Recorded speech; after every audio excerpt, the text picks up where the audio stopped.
प्रशांत टंडन जी आपके पास। प्रशांत जी, अब जरा इस सब्जेक्ट पे आते हैं। महाराष्ट्र से बिहार तक सियासी घमासान और एनडीए में पड़ने लगी है, दिखने लगी है दरार, यह हमारा सब्जेक्ट है। और इसी के इर्द गिर्द जो बातें हम कह रहे हैं उसमें महत्वपूर्ण बात यह कि आप चाहे ओडिशा देखिए, चाहे आप आंध्र प्रदेश देखिए, लेकिन आप इससे बाहर निकलिए तो आपने एकनाथ शिंदे की बात सुनी। एकनाथ शिंदे महाराष्ट्र के मुख्यमंत्री थोड़ा सा घबराए हुए, डरे हुए नहीं नजर आ रहे थे। एकनाथ शिंदे, उनकी बातों से यह नहीं लग रहा था कि आने वाले चुनाव में और भी लॉस, और भी घाटा होने जा रहा है। और उधर नीतीश बाबू परेशान नजर नहीं आते, जो नहीं पहुंचे। सब पहुंचे आज आंध्र प्रदेश, लेकिन नीतीश बाबू नहीं पहुंचे। क्या कुछ हो सकता है इन दोनों की अगर समीक्षा की जाए, चाहे महाराष्ट्र हो एकनाथ शिंदे या इधर नीतीश कुमार हो? राजीव जी, इन लोगों ने खून का घूंट पिया है और बहुत अभी अभी पिया है कि इन्होंने समर्थन दिया इस उम्मीद से कि इनको बहुत सम्मान मिलेगा, लेकिन मिला क्या? मछली पालन।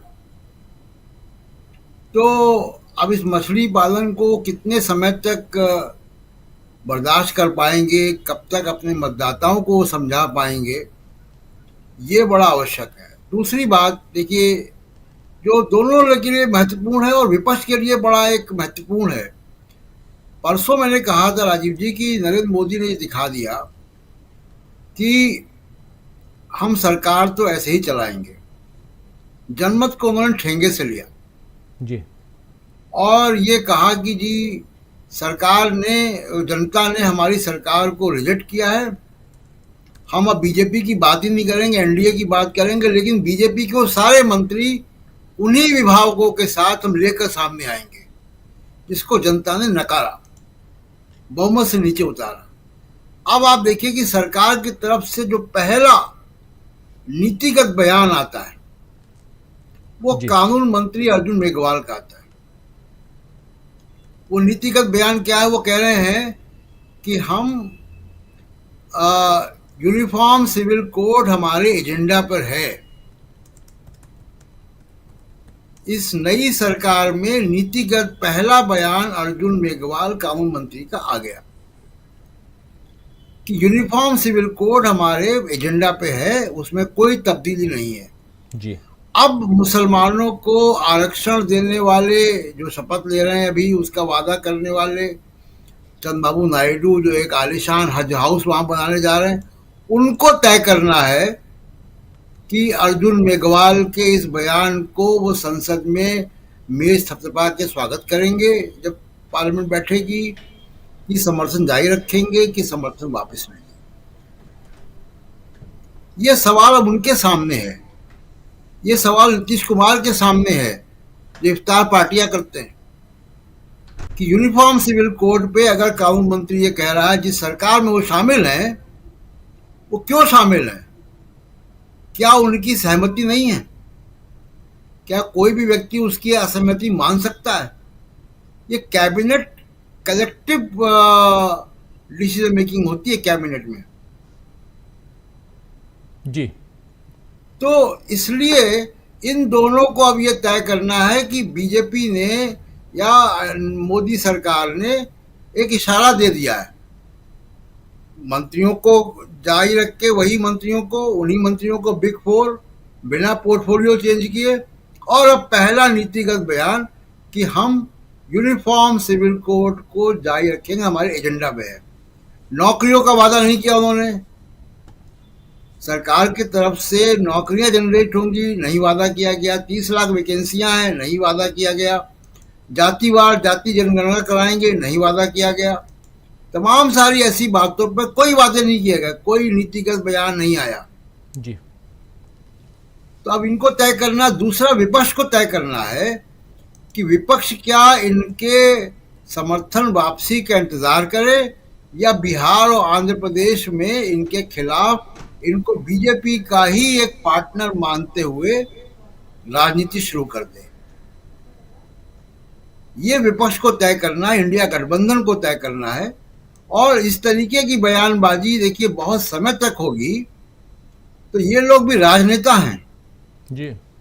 दबाव इन पे तभी पड़ेगा जब इनके खिलाफ राजनीति होगी।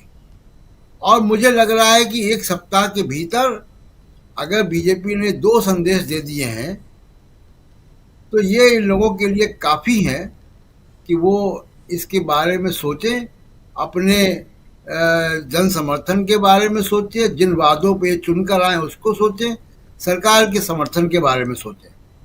लेकिन लग रहा है, ऐसा सरकार की नीयत से लग रहा है कि सरकार कॉन्फ्रंटेशन के, टकराव के रास्ते पर जा रही है। सरकार, मोदी सरकार जिद के रास्ते पर जा रही है। और अगर ये जिद के रास्ते पर जाएंगे तो फिर राजीव जी, ये सरकार की स्थिरता पर सवाल वो खड़े होंगे, आगे ना पीछे। जी जी, सरकार कर सकते। जी, देखिए राजीव जी, ये जो शिंदे साहब बात कह रहे हैं कि केवल 400 सीट की बात नहीं है, इसमें वो सब बातें भी शामिल हैं, मछली मीट, मुसलमान, मंगलसूत्र, मुद्रा इत्यादि। जनता ने इन सब के साथ खड़े होने पर इनको सजा दी है। और ये सजा अजीत पवार को भी मिली है। नंबर बता रहे हैं। और प्रशांत जी, मछली मंत्रालय दे दिया जेडीयू को। जी, तो ये देखिए, इनको महाराष्ट्र में तो इनके साथ खड़े होने की सजा मिली है। और वो नंबर बता रहे हैं, शिवसेना उद्धव ठाकरे के, कांग्रेस के, एनसीपी शरद पवार के और इन दोनों के। तो जनता ने पहला पोस्ट कार्ड इनको दे दिया है। अब इसके पहले कि इनको पार्सल भी मिले बड़ा सा, इनको समझ लेना चाहिए कि अगली राजनीति इनको क्या करनी है।